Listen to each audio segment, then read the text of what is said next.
दोस्तों की फरमाइश के फिनलैंड स्पाउस वीजा की सारी तफसीलात और रिक्वायरमेंट्स आपने बता दी, लेकिन आखिर हम अप्लाई किस तरह करेंगे। तो जनाब देश परदेश यहां पर मौजूद है। आज के ट्यूटोरियल में तमाम स्पाउस वीजा फॉर फिनलैंड की ऑनलाइन वीजा फॉर्म किस तरह अप्लाई करना है, क्या क्या चीजें टाइप करेंगे, क्या रिक्वायरमेंट्स और क्या डॉक्यूमेंट्स आपने साथ लगाने हैं, तो आज की वीडियो में मुकम्मल हो जाएगा। ये तो सारा मसला जो हल होकर रह जाएगा। तो मेरी ये वीडियो देखते रहिए। बिस्मिल्लाहिर्रहमानिर्रहीम। देश परदेश में मैं हूं आपका मेजबान इमरान अस्कर। दोस्तों उम्मीद है आप सब खैरियत से होंगे। देश परदेश की वीडियो को सराहने का, इसको वॉच करने का बहुत शुक्रिया। दोस्तों आज की वीडियो भी बड़ी ही स्पेशल है, क्योंकि इसमें एक ऐसी स्किल आपको सिखाई जाएगी कि आपने spouse visa for Finland online कैसे अप्लाई करना है, वो कौन सा फॉर्म है, वो फॉर्म आपको कहां से मिलेगा, कितने मराहिल हैं इस फॉर्म के, वो आपने तय करने हैं और स्पाउस वीजे के लिए आपने अप्लाई करना है। दोस्तों मेन वीडियो पर जाने से पहले आपसे गुजारिश, ये बिलाल प्रोडक्शन का जो नंबर आपको मेरी स्क्रीन पे नजर आ रहा है, ये मेरी प्रोडक्शन टीम है जो कि सारी वीडियो को कैप्चर करने और इसको एडिट करने के मराहिल को तय करती है। आप इनसे जरूर रब्ता करें। लेकिन अगर आप यूट्यूब चैनल बनाना चाहते हैं, कोई टिकटॉक पे आना चाहते हैं, या दीगर कोई कंपनीज जो है वो अपनी अगर कोई वीडियो कैंपेन करना चाहती हैं, तो इनसे रब्ता करें। लेकिन वीजे के लिए इस नंबर पर रब्ता ना करें, बराए मेहरबानी। ये बिलाल प्रोडक्शन एक टीम है जो कि टेक्निकल टीम है। फुटेजेस के साथ इनको खेलना आता है, उसको निखारना आता है। तो आप इनको रब्ता करें। लेकिन फुटेजेस के लिए, वीडियो चैनल्स बनाने के लिए, वीजा लेने या देने के लिए इनके पास कोई इख्तियार नहीं है। वो देश परदेश यहां पर मौजूद है। आप कमेंट करें, आपके तमाम सवालों के जवाब दिए जाएंगे। दोस्तों आज की वीडियो शुरू करने से पहले आप लोगों से गुजारिश, अगर आपने देश परदेश की इससे पहले वाली वीडियो नहीं देखी, वो लाजमी फिनलैंड की प्लेलिस्ट में जाकर देखें, ताकि आपका कॉन्सेप्ट क्लियर हो जाए कि स्पाउस वीजा फॉर फिनलैंड किस बला का नाम है, इससे हम किस तरह निपटेंगे। दोस्तों आप हमारा चैनल क्योंकि देख रहे हैं, तो आपसे गुजारिश है इसको सब्सक्राइब भी करें, बेल आइकन को प्रेस करें और हमारी वीडियोस को ज्यादा से ज्यादा शेयर करें। हो सकता है आपने फिनलैंड ना जाना हो, लेकिन बहुत से ऐसे लोग जो कि फिनलैंड जाना चाहते हैं और उनके पास तमाम वसाइल भी मौजूद हैं, तो उनके लिए बेहतर मौका हो सकते हैं। तो दोस्तों बगैर कोई वक्त जाया किए चलते हैं हम डेस्कटॉप पे। आपको तमाम वो स्क्रीन नजर आएगी, जो जो चीजें आपको एप्लीकेशन में जरूरत है वो आपके सामने रखूंगा और तमाम टाइपिंग भी करूंगा और डॉक्यूमेंट्स बताऊंगा आपने कौन से अटैच करने हैं वीजा अप्लाई करने के लिए। तो चलिए मेरे साथ डेस्कटॉप पर। जी तो दोस्तों मैंने अपना ब्राउज़र खोल लिया है। इसमें मिग्रीफी मैंने जो वो एड्रेस डाला है MIGRI.FI।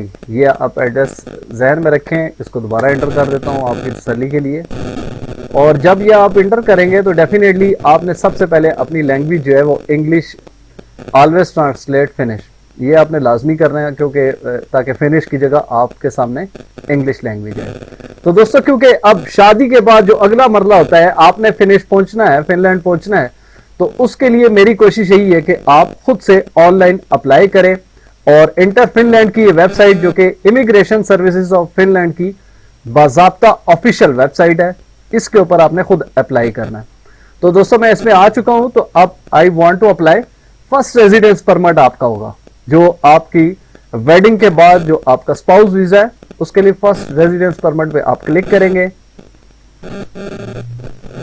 दोस्तों नेक्स्ट स्टेप आ गया, आपके पास क्वेश्चन आ गए, माय हस्बैंड वाइफ और other family members in already in Finland. याद रखें फैमिली टाइप वीजा है, स्पाउस वीजा, इसलिए मैं फर्स्ट जो ऑप्शन है इसको सिलेक्ट करके नेक्स्ट करूंगा। कुछ दोस्तों ने कहा था कि आपकी स्क्रीन नजर नहीं आ रही, इसलिए मैंने आज इसको थोड़ा जूम रखा है, तो आप साथ साथ पढ़ते भी जाएं और देखते भी जाएं और खुद से प्रैक्टिस भी करें, ताकि आप खुद से अप्लाई करने के काबिल हो सके। नेक्स्ट जो चेक है, check how the family member situation affects the application for a residence permit. तो अब यह है कि my family member has a residence permit in Finland, ये भी ऑप्शन हो सकती है। I am applying for a residence permit in Finland at the same time as my family member. तो ये मुख्तलिफ ऑप्शंस हैं और मैं इसको ये सिलेक्ट करता हूं, my family member is a finish citizen, क्योंकि आपके जो स्पाउस हैं वो फिनलैंड में मौजूद हैं। तो इसको नेक्स्ट करते हैं। दोस्तों ये वो क्वेश्चंस हैं, ये वो स्टेप्स हैं जो कि एप्लीकेशन में जाने से पहले जो फिनिश अथॉरिटीज हैं वो आपसे पूछती हैं, ताकि वो आपको एप्लीकेशन तक एक्सेस दे दे।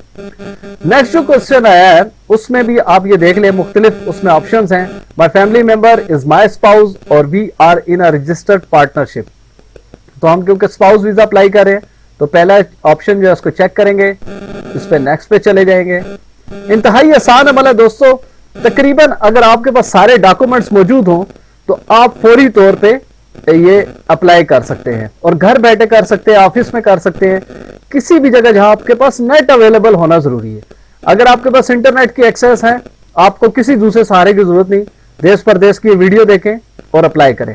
दोस्तों ये जो मैंने जितने प्रीवियस आंसर थे वो मैंने उनके जवाब दिए, तो अब मुझे बाज़ाब्ता तौर पर जो एप्लीकेशन परमिट तक एक्सेस दे दी गई है। तो ये रहा दोस्तों, अब हम बाज़ाब्ता फिनिश एप्लीकेशन में दाखिल हो जाएंगे।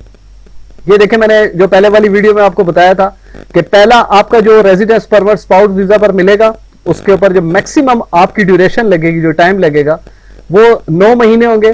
जो एक्सटेंडेड जो लोग ऑलरेडी हासिल कर चुके हैं उनके लिए ये है कि वो इसी सेम एप्लीकेशन पे जाएंगे और उनका जो टाइम पीरियड है वो कम होगा, वो 4 से 7 महीने होगा। ये रही वो चीज कि अगर आप अप्लाई कर रहे हैं उसको फिनलैंड की ई सर्विसेज को इस्तेमाल करें ऑनलाइन, तो 470 यूरो आपकी ऑनलाइन सर्विसेज के होंगे वीजा फीस। और इसी तरह अगर आप पेपर में कर रहे हैं तो आपके 520 यूरो आपकी फीस होगी, वीजा फीस। ये spouse finish citizen marriage do like this, ये जो आपके वीजा जो फॉर्म है उसके ऊपर ये बाकायदा तौर पर चीजें मेंशन होंगी।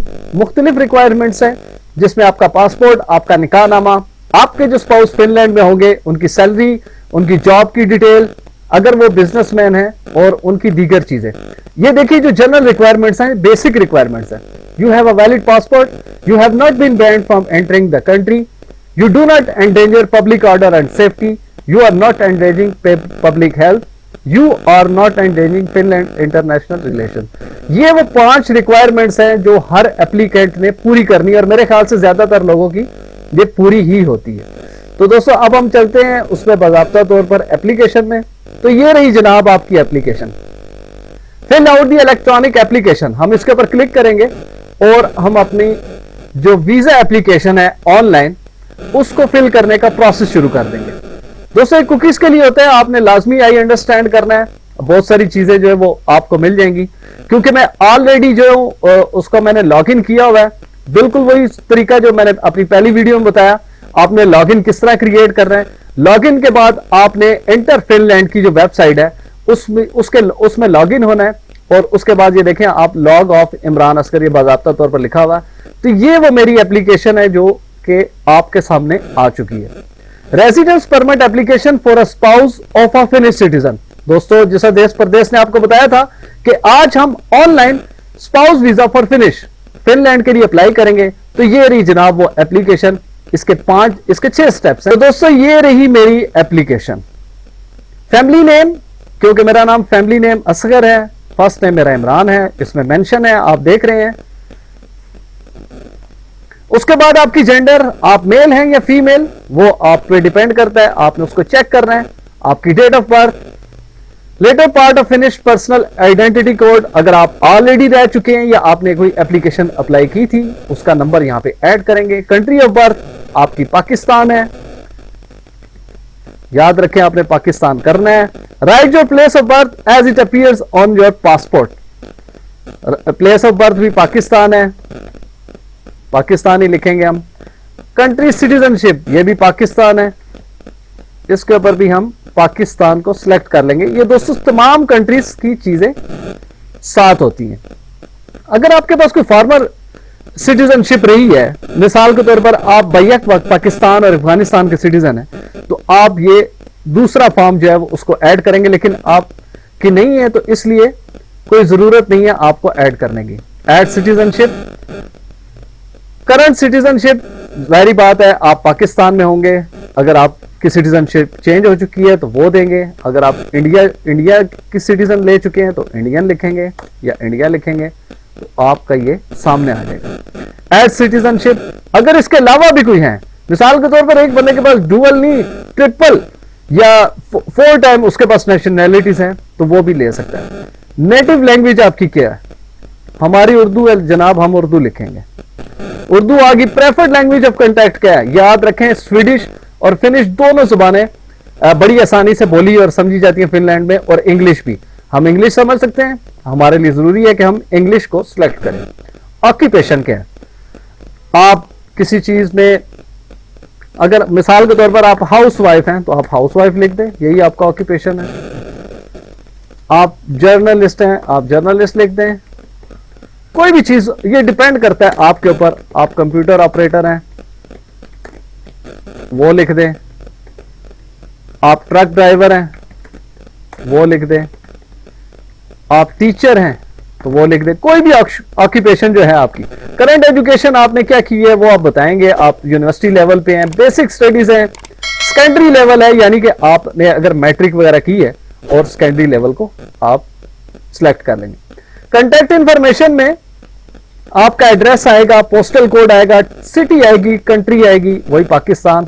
इसी तरह आपका ईमेल एड्रेस, टेलीफोन नंबर दोस्तों वो दीजिएगा जो कि हर वक्त एक्टिव हो, क्योंकि इंटर फिनलैंड में जब आपकी एप्लीकेशन ऐड हो जाती है तो आपको ऑटोमेटेड जो एसएमएसेस हैं वो आपको आते हैं, जिससे आपको पता चलता है कि आपकी एप्लीकेशन का इस वक्त स्टेटस क्या है। Contact information in Finland is different from above. दोस्तों ये वो इंफॉर्मेशन है जो आपके अपने जो स्पाउस होंगे उनकी ऐड करेंगे। ये एड्रेस जो है वो आपके पास ऑलरेडी होगा, उनका postal code, city, telephone number, email, information on passport. ये आपका बेसिक डॉक्यूमेंट है ट्रैवल, क्योंकि हम एलियंस हैं, आउट ऑफ फिनलैंड जाना चाह रहे हैं हम, उसका स्पाउस वीजा हासिल करेंगे तो एलियंस पासपोर्ट भी कर सकते हैं और पासपोर्ट भी कर सकते हैं।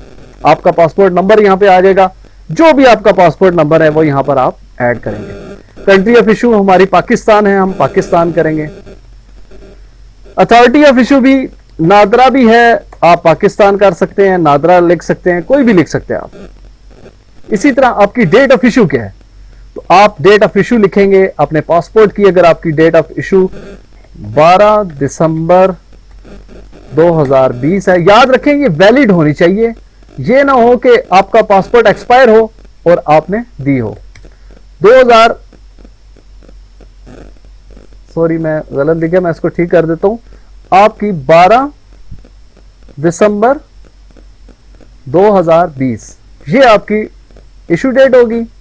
एक्सपायरी डेट आपकी मैक्सिमम, जारी बात है वो साल एक की, 5 साल का मिनिमम होता है, तो आप उस हिसाब से 12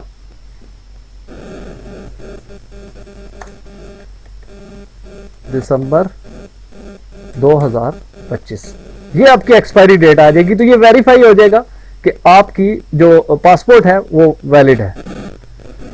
अगर आपके पास नॉट वैलिड होगा तो इसको करेंगे तो फिर चेक हो जाएगा, उसके बाद फिर आपकी एप्लीकेशन आगे जाने में मसला होगा। Beginning and duration of residence in Finland. Are you already in Finland? No, हम तो नहीं है। और वही आपने देखा होगा जो मेरी पहली वीडियो थी फिनलैंड रेजिडेंस अप्लाई करने के लिए, आप ड्यूरेशन लिख सकते हैं कि आप कितने अरसे के लिए रहेंगे। How long do you intend to stay? For 10 years, और आप लिख सकते हैं कि फॉर 6 मंथ्स। जो जितनी आपकी ड्यूरेशन है, आपने जितना अरसा रहना है क्योंकि इसी अरसे में आपने फिर सिटीजनशिप ऑफ फिनलैंड के लिए अप्लाई करना है। नेक्स्ट हमारे पास ऑप्शन है, have you previously resided in Finland with a residence permit? अगर हैं तो यस करेंगे, अगर नहीं है तो नो करेंगे, सिंपल। इसी तरह मैरिटल स्टेटस आपका मैरिड, आप मैरिड हैं, कोहैबिटिंग है, इन अ रजिस्टर्ड पार्टनरशिप है। तो दोस्तों ये वो चीजें हैं जो कि आपने डेफिनेटली आप मैरिड होंगे, क्योंकि ये जो इन अ रजिस्टर्ड पार्टनरशिप है ये फिनलैंड में, क्योंकि आप जो है वो सेम सेक्स के साथ भी शादी कर सकते हैं, तो ये एक अलग से उनका सर्टिफिकेट होता है, जो कि खुदा न खास्ता पाकिस्तान में ऐसा मामला नहीं है, तो हम मैरिड ही यूज करेंगे। जो आपके स्पाउस हैं उनका फर्स्ट नेम, लास्ट नेम, उनकी जेंडर आप लिखेंगे, डेट ऑफ बर्थ लिखेंगे, कंट्री लिखेंगे, प्लेस ऑफ बर्थ लिखेंगे, करंट सिटीजनशिप लिखेंगे। इसी तरह my spouse is already living in Finland, ये आपने ओके कर देना है। अगर आपके बच्चे हैं, जो स्पाउस यहां से पाकिस्तान से फिनलैंड जाएंगे, अगर आपके बच्चे हैं तो उनका लिख दें, do you and your spouse have under 8 children together? Yes है तो यस कर दें, ये तो अब जिनके बच्चे होंगे उनको पता होगा। फिर अगर आप यस करेंगे तो डेफिनेटली फिर उनकी जो अंडर एज के जो बच्चों के नाम हैं वो आप देखें, उनकी जेंडर देंगे, उनकी डेट ऑफ बर्थ देंगे। तो ये इसी तरह जो आपका फॉर्म है वो आगे चलता जाएगा। अगर नो करेंगे तो सिंपल ये आगे अगला जो फॉर्म है ये नहीं खुलेगा। और no, do you have under age children of your own, जैसा मैंने बताया था पहली वीडियो में कि ऐसा भी हो सकता है किसी शख्स या खातून की दूसरी शादी हो और उनके बच्चे हों। तो अगर पहली शादी से आपके कोई बच्चे हैं, उनके लिए आप उनको साथ लेके जाना चाहते हैं फिनलैंड, तो आप उनकी डिटेल देने के पाबंद होंगे। तो वो आपने फिर जितने आपके बच्चे हैं उनकी डिटेल देंगे और उनका फर्स्ट नेम, सेकंड नेम और इसी तरह उनकी डेट ऑफ बर्थ और सिटीजनशिप चीजें ऐड करेंगे। दोस्तों ये वो पहला फॉर्म था, पहली जो 6 इस एप्लीकेशन के हिस्से थे उसमें इंफॉर्मेशन ऑन द एप्लीकेंट मुकम्मल हुआ। इसके बाद हम नेक्स्ट पेज पे जाएंगे दोस्तों। तो मैं थोड़ा सा इसको क्विक करूंगा क्योंकि काफी डिटेल में जा रहा है, ताकि वीडियो जो है वो शॉर्ट हो, आप लोगों को समझ आए और आप खुद से अप्लाई करें। My family information about your family life, how you and your spouse live together in the same house hold outside Finland. तो ये आपने डेफिनेटली लिखना है। मिसाल के तौर पे आपके स्पाउस इधर आए थे, आपकी शादी हुई, 2 महीने रहे, कितना टाइम रहे, वो आपने एड्रेस देना है और उसका टाइम लिखना है कि आफ्टर मैरिज हम दोनों कितना अरसा इकट्ठे रहे। Why have you not applied for a finished residence permit before? इसकी कोई भी रीजन लिख सकते हैं। Due to education, due to my professional duties, मतलब डिफरेंट हर बंदे की क्योंकि पर्सनल होगी तो इसलिए आप पर्सनल अपनी डिटेल लिखेंगे। Where and with whom is your spouse living now? तो आप लिखेंगे कि he or she is living alone, या उनके अगर रिलेटिव हैं तो आप लिख सकते हैं he or she is living with his or her mother in Finland. Simple. Where and with whom are you living now? हमारे पाकिस्तानी ज्यादातर पेरेंट्स के साथ रहते हैं तो आप लिख सकते हैं I am living with my parents और ब्रदर्स, जो जिनके साथ आप रहते हैं। इट इज वेरी सिंपल क्योंकि ये आपको पता होगा आप किसके साथ रहते हैं in Pakistan. How you kept in contact while your spouse has been in Finland? Have you met each other or lived together? When and where? दोस्तों ये वो चीजें हैं जो मैं आपको कहता हूं कि आप अपने मैसेजेस व्हाट्सएप पे जितने आपके राब्ते होते हैं या मैसेंजर के ऊपर या इंस्टाग्राम के ऊपर, उनके स्क्रीन शॉट्स संभाल के रखा करें। जो शादी से पहले आपकी गुफ्तगू होती है वो सारी चीजें इसमें ऐड होती हैं। तो ये उस हवाले से पूछा गया। आप बता सकते हैं कि थ्रू व्हाट्सएप हमें राब्ता रहता था शादी से पहले, या थ्रू इंस्टाग्राम हमारा राब्ता था। जो आप चीज यूज करते थे वो आप कर सकते हैं। ईमेल भी लिख सकते हैं, थ्रू ईमेल था। Do you intend to live together in the same household in Finland? आपने यस करना है, डेफिनेटली आप उनके साथ ये फिनलैंड का जो एड्रेस होगा वो आपने दे देना है। Do you and your spouse have a divorce pending at this moment और you have had a divorce pending in the past? अगर आप ऑलरेडी डिवोर्स्ड, आप तलाक शुदा है, तलाक याफ्ता हैं, तो आप यस करेंगे। अगर नहीं है, डेफिनेटली ज्यादातर नो होगा तो आप नो रखेंगे। नो करने के बाद आप नेक्स्ट पेज पे, जब आप नो करेंगे तो फिर आपसे रीजन नहीं पूछेगा, आप फिर थर्ड उस पेज पे आ जाएंगे। दोस्तों हमारा थर्ड है अदर इंफॉर्मेशन। ये एडिशनल इंफॉर्मेशन बेसिकली पूछी जाती है और इसमें आपको जैसा पहले ही बताया था, possible criminal offences and entry ban, अगर आपकी चीजें हैं कोई ऐसी तो वो आप मेंशन करेंगे, लेकिन मोस्टली नो करें। इसका यस कर दें, क्योंकि ये आप बेसिकली फिनलैंड जो इमिग्रेशन सर्विसेज हैं उनको आप फ्री हैंड देते हैं कि वो पाकिस्तान या इंडिया की अथॉरिटी से रब्ता करके आपके क्रिमिनल रिकॉर्ड के हवाले से पूछ लें, तो ये यस करेंगे। बाकी आप नो करें और नेक्स्ट पेज पे चलें। दोस्तों अब हमारे पास आ गई ये चीज, ऐड डॉक्यूमेंट्स। अब ये वो देखें, आपने जितनी चीजें लिखी कि हम शादीशुदा हैं, अब आपका निकाहनामा, आपका copy of valid passport, clarification of family ties, देखें ये वो चीज है जो आपने ऐड करनी है। खास तौर पे आपका अटेस्टेड जो होगा निकाहनामा या आपकी कोई और चीज ऐसी है वो आप ऐड करेंगे। Copy of the sponsors passport, जो आपके स्पाउस फिनलैंड में है ये उनकी अटैचमेंट होगी। Other document showing that you are legally staying in the country where you submit the application, आपका आईडी कार्ड, आपका birth certificate, response to possible refusal of entry and prohibition of entry form MP1।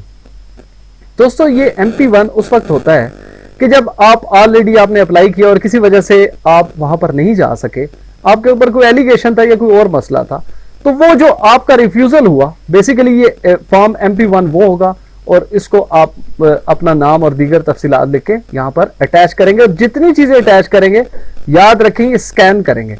Scanning के बाद आप यहां पर लेंगे। Other attachment जिससे आपने, अगर कोई कहता है कि हमारे बच्चे हैं तो बर्थ सर्टिफिकेट उन बच्चों के लगाएं, उन बच्चों के पासपोर्ट लगाएं, तमाम चीजें जो आप समझते हैं कि एप्लीकेशन के रिलेटेड हैं, आपके हस्बैंड की वहां पर जो जॉब है, जो बिजनेस है, उसकी चीजें साथ अटैच करें। तमाम चीजों को आप स्कैन कर सकते हैं और आप अप्लाई कर सकते हैं। दोस्तों ये करने के बाद आपने जब सारी अटैचमेंट कर देनी है तो उसके बाद अब आप आ जाएंगे 5वें पेज के ऊपर, जो कि फाइनली आपकी एप्लीकेशन आगे बढ़ाएगा और वो है आपकी पेमेंट। तो दोस्तों ये आप पेमेंट करेंगे। पेमेंट आप ये जो ऑनलाइन आपने एप्लीकेशन अप्लाई करनी है वीजे के लिए, वो आपने through debit card, through credit card और दीगर सर्विसेज इस्तेमाल कर सकते हैं। इंडिया दीगर ममालिक के लोग, क्योंकि उनके पास पेपाल जैसी सर्विसेज मौजूद हैं, वो इसको इस्तेमाल कर सकते हैं।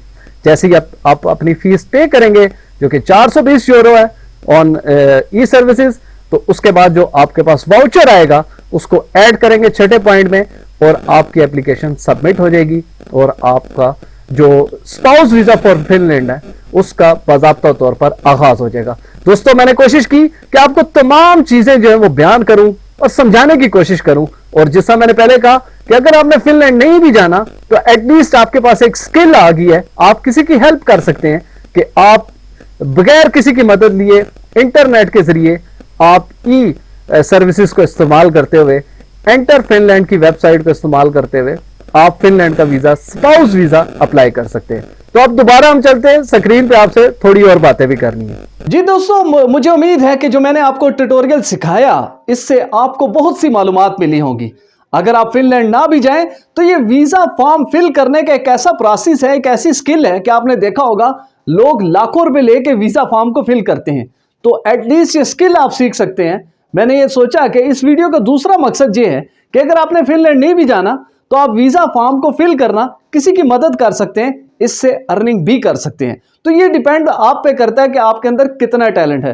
दोस्तों देश परदेश ने पहले भी कहा कि हम कोशिश करते हैं तमाम मसाइल का हल आपको बताएं, लेकिन इसके बावजूद भी अगर आप कोई चीज समझते हैं कि आपको समझ नहीं आई, आपको मदद की जरूरत है, आप हमारे कमेंट सेक्शन में कमेंट करें, हम आपका जवाब देंगे और कोशिश करेंगे आपके बुनियादी मसले को हल करें ताकि आप बैरून ममालिक जाके अपनी बेहतर जिंदगी गुजार सकें।